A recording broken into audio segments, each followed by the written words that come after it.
क्या आपका भी सिलेंडर हर महीने जल्दी खत्म हो जाता है और इस कारण आपकी सेविंग्स भी खत्म हो रही है? तो आज मैं आपको बताऊंगी ऐसी 20 गलतियां जिन्हें सुधार कर आप अपनी गैस और पैसे दोनों बचा सकते हैं। तो आइए देखते हैं आज का वीडियो। बात ये छोटी सी है पर बड़े काम की, और वो ये है कि सब्जियों को आप हमेशा छोटे टुकड़ों में काटिए।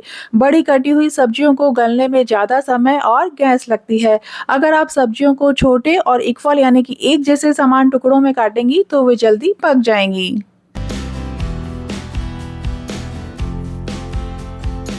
गैस बचाने का दूसरा प्रैक्टिकल और स्मार्ट तरीका ये है कि बर्तनों को हमेशा पूरी तरह सुखाकर रखें। अक्सर हम बर्तन धोकर सीधे गैस पर रख देते हैं। बर्तन की सतह पर मौजूद पानी को सूखने में ही काफ़ी सारी गैस हमारी वेस्ट हो जाती है। हमेशा बर्तनों को आप पहले एक सूखे कपड़े से पोंछिए और उसके बाद ही चूल्हे पर रखिए।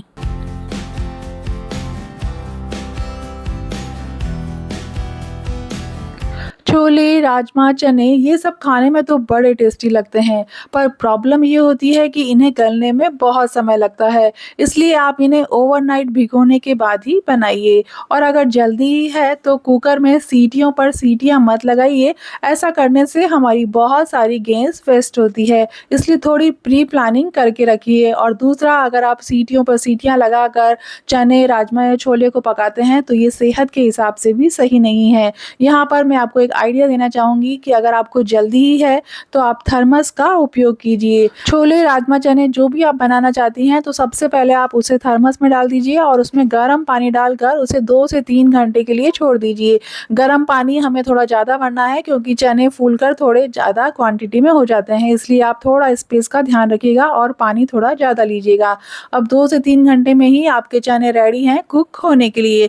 तो ये एक बहुत ही अच्छी आइडिया है, इसे आप यूज़ कर सकती हैं और ऐसा करने से आपकी गैस भी बचेगी।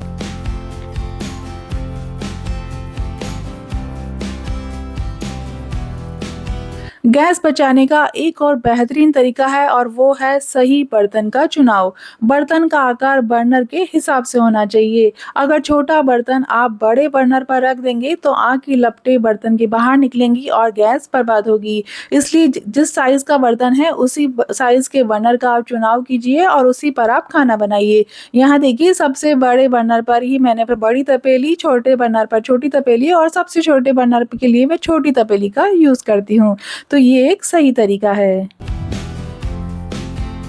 बर्तनों से रिलेटेड एक और बात यहाँ पर मैं कहना चाहूँगी कि आप गहरे बर्तन की जगह चौड़े और समतल बर्तनों का यूज़ कीजिए।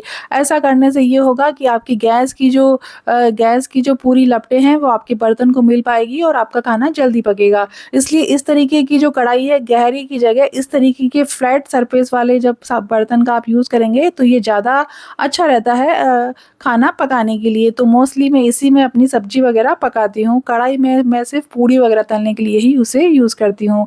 तो कहने का मतलब ये है कि गहरे बर्तन की जगह चौड़े व समतल बर्तनों का आप यूज़ कीजिए।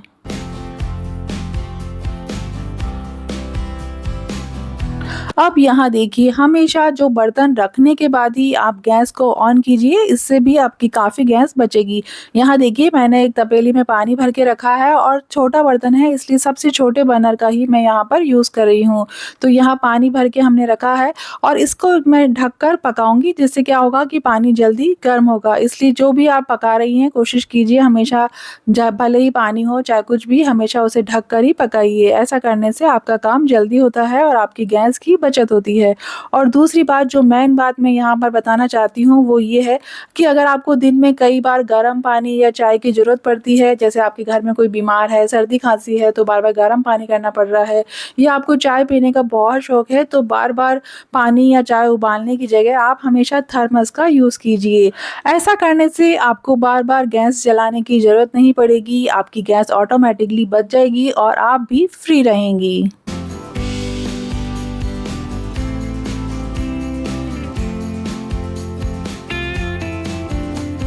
खाने-पीने की चीज़ें हमारी खराब ना हो इसके लिए हम फ्रिज का उपयोग करते हैं, जो कि बहुत ही अच्छी बात है और हम सभी को करना भी चाहिए।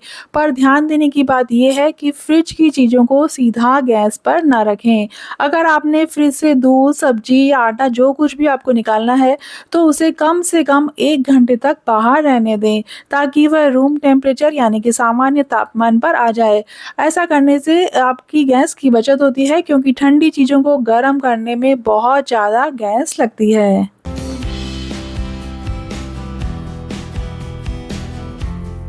अगर आप गैस की बचत करना चाहती हैं, तो एक और बात आप गाँठ बाँध लीजिए, और वो ये है कि खाने को हमेशा ढक कर पकाइए, यानी कि ढक्कन का उपयोग कीजिए। तो जब भी आप कुछ उबाल रहे हों या पका रहे हों, तो बर्तन पर ढक्कन ज़रूर से रखें। इससे भाप बाहर नहीं निकलती है और खाना तेज़ी से पकता है, जिससे हमारी गैस कम खर्च होती है, और सही ढक्कन का ही हमें चुनाव करना है। अच्छा, एक और प्रॉब्लम मैंने बहुत सारे घरों में देखी है, और वो ये है कि बर्नर जलाने के लिए हम नॉब तो ऑन कर देते हैं और लाइटर से हम क्लिक करे जा रहे हैं, पर हमारा जो लाइटर है वो काम ही नहीं कर रहा है और हमारी गैस नहीं जल रही है। तो इस दौरान क्या होता है कि बहुत सारी गैस हमारी वेस्ट हो जाती है। तो इसलिए अब ज़रूरत है, अगर आपका लाइटर भी इस तरीके से एक स्पार्क में काम नहीं कर रहा है, तो ज़रूरत है आप अपने लाइटर को चेंज कर लीजिए। ऐसा करने से भी आप बहुत सारी गैस बचा लेंगी। हमेशा एक अच्छे लाइटर का चुनाव कीजिए, और ऐसा लाइटर होना चाहिए कि एक क्लिक में ही आपका गैस बर्नर ऑन हो जाए। ऐसा करने से भी आप काफ़ी सारी गैस बचा सकती हैं, और रोज़ की जो ये खटर-खटर करने की जो प्रॉब्लम है, वो भी आपकी खत्म हो जाएगी। दाल-चावल सबसे कॉमन फूड है और हमारे घरों में अक्सर बना करता है। आज मैं खिचड़ी बना रही हूँ, तो ध्यान ये रखना है, दाल-चावल या खिचड़ी बनाने से पहले उसे 20 से 30 मिनट पहले ही आप गला दीजिए। ऐसा करने से हमारी गैस की बचत होती है। तो आइए आगे का प्रोसेस भी हम देखते जाते हैं और ध्यान रखते हैं कि और हमें किन-किन बातों का ध्यान रखना चाहिए। तो दूसरी बात जो हमें ध्यान रखनी है, और वो ये है कि खाना बनाने से पहले सामान तैयार रखिए। जैसे आज मैं खिचड़ी बना रही हूँ, तो इसके अंदर मिर्ची, करी पत्ता, लहसुन, आलू जो भी मुझे डालना है, टमाटर, कॉर्न जो भी मुझे डालना है, तो उन सभी सामानों को पहले से ही मैं काट-पीट कर तैयार रखूँगी, और उसके बाद ही गैस ऑन करके उसके ऊपर कुकर चढ़ाऊँगी। तो सब तैयारी होने के बाद ही आप गैस ऑन कीजिए और कुकर चढ़ाइए। अच्छा, एक और गलती हम लोग अक्सर करते हैं, और वो ये है कि मसालदानी को सामानों से फ़िल करके नहीं रखते हैं।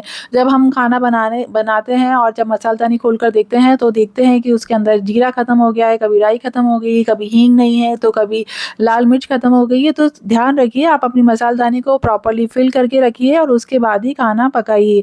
मतलब जैसे ही मसालदानी खत्म हो जाए, उसमें सामान खत्म होने लगे, आप तुरंत से फ़िल कर दीजिए। ऐसा करने से भी आपकी गैस की बचत होती है। कहने में ये बात थोड़ी अजीब-सी लग रही होगी, लेकिन ये प्रैक्टिकल बात है, और वाक़ई में ये तरीका काम करता है। क्योंकि ढूँढने में जो हमें समय लगता है, उस दौरान हमारी काफ़ी सारी गैस वेस्ट हो जाती है। इसलिए इस बात पर भी आप ध्यान दीजिएगा। खाना पकाने के लिए मैं हमेशा गर्म पानी का ही यूज़ करती हूँ, और गर्म पानी करने के लिए मेरे पास एक इलेक्ट्रिक केटल है, तो इस कारण भी मेरी काफ़ी सारी गैस की बचत हो जाती है। तो आप ध्यान दीजिए, हमेशा खाना बनाने के लिए गर्म पानी का ही यूज़ कीजिए, और अगर आपके पास इलेक्ट्रिक केटल है, तो बहुत ही अच्छा। इसके उपयोग से भी आपकी काफ़ी सारी गैस बच जाएगी। मैंने बहुत सारे घरों में देखा है कि आज भी खुली कढ़ाई या पतीले में ही खाना बनाया जाता है, तो मैं सजेस्ट करूँगी कि आप खुली कढ़ाई या पतीले की जगह हमेशा प्रेशर कुकर का यूज़ कीजिए। प्रेशर कुकर में खाना बहुत जल्दी पक जाता है। अब रही बात कि इससे स्वाद नहीं आएगा या ये हेल्थ के हिसाब से अच्छा नहीं है, तो यहाँ पर मैं ये कहना चाहूँगी कि आप सिम करके, मतलब गैस बहुत धीमी करके इसमें खाना पकाइए। आपका खाना वाक़ई में स्वादिष्ट भी बनेगा और सेहत के हिसाब से भी अच्छा रहेगा। और दूसरी बात ये है कि हमेशा पानी की मात्रा का ध्यान रखिए। खाना बनाते समय हमेशा उतना ही पानी हमें लेना है जितनी ज़रूरत है। फालतू पानी को सुखाने में भी गैस और समय दोनों वेस्ट होते हैं। तो इस चीज़ का भी हमें ध्यान रखना है, और एक अच्छे प्रेशर कुकर में हमें इन्वेस्ट करना है, और कुकर हमारा प्रॉपर्ली हमेशा काम करना चाहिए। तो टाइम-टाइम पर आप उसकी क्लीनिंग और उसकी मरम्मत करते रहिए। प्रेशर कुकर में खाना बनाते समय मैं एक और ख़ास टिप का यूज़ करती हूँ और वो ये है कि जैसे ही मुझे लगता है कि मेरा खाना कुक हो गया है, 1 या 2 सीटी जितनी भी मुझे लेनी है खाने के हिसाब से, तो वो लेने के बाद मैं तीसरी सीटी या दूसरी सीटी आने से पहले ही अपने कुकर की गैस को बंद कर देती हूँ। तो उससे क्या होता है कि उसके अंदर भाप भर जाती है और वो मेरा जो खाना है वो भाप के अंदर पक जाता है। ऐसा करने से जो लोग सवाल उठाते हैं कि प्रेशर कुकर में खाना सेहत के हिसाब से सही नहीं है और स्वादिष्ट भी नहीं बनता है, तो वो दोनों क्वेश्चन यहाँ पर ख़त्म हो जाते हैं क्योंकि इससे आपका ऐसा करने से आपका खाना स्वादिष्ट भी बनेगा और सेहत के हिसाब से भी अच्छा रहेगा क्योंकि वो भाप के अंदर पका है। तो ये देखिए जैसे ही प्रेशर कुकर का पूरा प्रेशर रिलीज़ हो गया उसके बाद मैंने उसे ओपन किया और ये देखिए 1 सीटी के अंदर ही मेरी शानदार खिचड़ी बनकर तैयार हो गई है। बट यहाँ पर भी एक और ख़ास टिप है और वो ये है कि आप पूरी फैमिली एक साथ बैठकर खाना खाइए। ऐसा करने से ये होगा कि बार-बार गैस जलानी नहीं पड़ेगी, बार-बार खाना हमें गरम नहीं करना पड़ेगा और आप जब साथ मिलकर खाना खाएँगे तो प्यार भी बढ़ता है और खाना स्वादिष्ट भी लगता है। तो ये आप ज़रूर से कीजिएगा।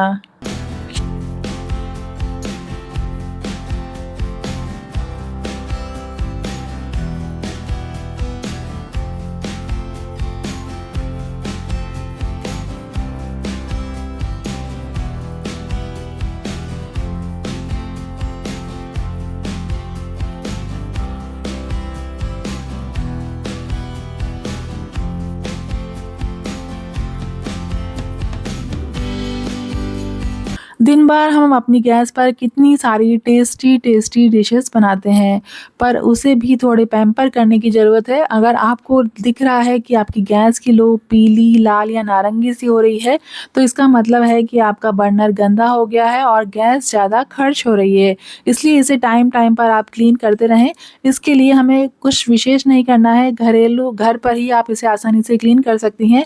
इसके लिए हमें गर्म पानी चाहिए, आप इनो ले सकती हैं और नींबू का रस और अगर नींबू का रस नहीं है तो आप सिरके का यूज़ कर सकती हैं। तो इन तीनों चीज़ों को मिलाकर आप और इसके अंदर बर्नर डालकर आप 15 मिनट के लिए छोड़ दीजिए और उसके बाद उसे टूथब्रश या किसी भी ब्रश से रगड़ कर साफ़ कर लीजिए और बर्नर को हमेशा लास्ट में प्रॉपर सुखाने के बाद ही गैस पर लगाएँ। इसके लिए आप उसे धूप दिखा सकती हैं या किसी कपड़े से पोंछ लीजिए। उसके बाद अपने बर्नर को गैस पर लगाइए। ऐसा करने से आपकी गैस की काफ़ी सारी बचत होती है और ये बहुत ही सिंपल रेमेडी है और महीने में आप एक बार भी कर लेंगी तो आप देखेंगे कि आपकी गैस की कितनी सारी बचत हो रही है। तो टाइम-टाइम पर आप गैस के बर्नर्स को क्लीन करते रहिए।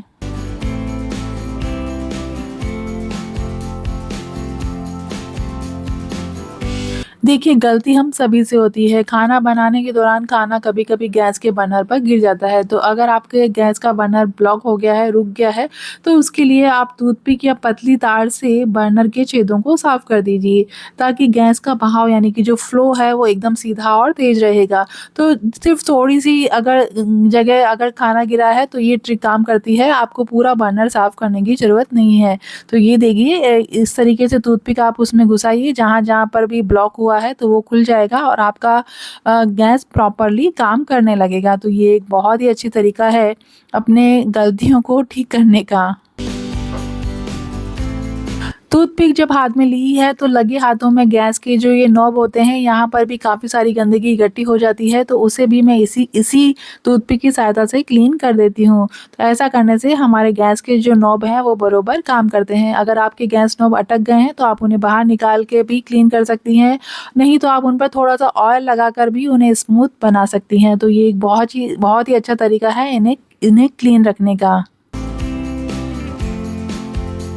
खाना बनाते समय हल्का-फुल्का सा आटा या मसाले इन पर गिर जाते हैं, तो ये एक ब्रश है, इसे मैं यूज़ करती हूँ। इससे बहुत ही अच्छी क्लीनिंग होती है। इसके अलावा जो इस तरीके के जो स्टैंड है, इन्हें भी साफ़ करना आसान नहीं होता, तो उस पर भी ये ब्रश बहुत ही अच्छी तरीके से काम करती है। कहने का मतलब ये है कि टाइम-टाइम पर आप अपनी गैस को क्लीन करते रहिए, उसकी मरम्मत करते रहिए। ऐसा करने से आपकी गैस लंबा चलेगी और दूसरा ये है कि जो आपका गैस स्टोव है, वो भी खराब नहीं होगा और बरसों तक आपका साथ देगा। अगर आप नया गैस स्टोव खरीदने की सोच रहे हैं तो गैस स्टोव खरीदते समय हमें किन-किन बातों का ध्यान रखना चाहिए? अगर आप ये सब जानना चाहते हैं तो प्लीज़ मुझे कमेंट करके बताइएगा, मैं अपना नेक्स्ट वीडियो इसी टॉपिक पर बना दूँगी। आई होप आज का वीडियो आपके लिए बहुत हेल्पफुल रहा होगा। तो मिलते हैं अगले मंगलवार कुछ नए और इंटरेस्टिंग आइडियाज़ के साथ। तब तक देखते रहिए हर मुश्किल का हल संडे सखी का चैनल। और हाँ, रात को सोने से पहले रेगुलेटर बंद करना आप बिल्कुल ना भूलें। इससे न केवल सुरक्षा रहती है बल्कि माइक्रो लीकेज यानी कि ज़रा सा कहीं से भी रिसाव हो रहा होता है तो उससे होने वाली गैस की बर्बादी भी हमारी रुक जाती है। तो रात को सोने से पहले रेगुलेटर आप ज़रूर से बंद कीजिएगा।